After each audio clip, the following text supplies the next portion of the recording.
15,000 மக்கள். அப்புறம் எப்படி சார் நீங்க உங்களை மக்களின் முதல்வர்னு நான் கூசாம சொல்றீங்க?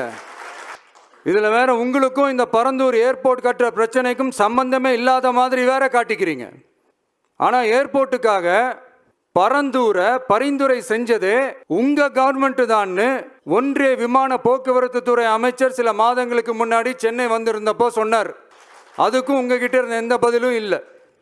இந்த சூழ்நிலையில பரந்தூர் விமான நிலைய பணிகளுக்காக விவசாய நிலங்களை கையகப்படுத்த கடந்த 25/6/2025 அன்னைக்கு உங்க கவர்மெண்ட் தான் அரசாணை பிறப்பிச்சிருக்கு. விமான நிலையம் அமைக்கிறதையே ஏற்க மாட்டோம்னு வருஷக்கணக்காக போராடுற மக்களோட நிலங்களையும் சேர்த்தே கையகப்படுத்த அந்த ஆணை பிறப்பிக்கப்பட்டிருக்கு.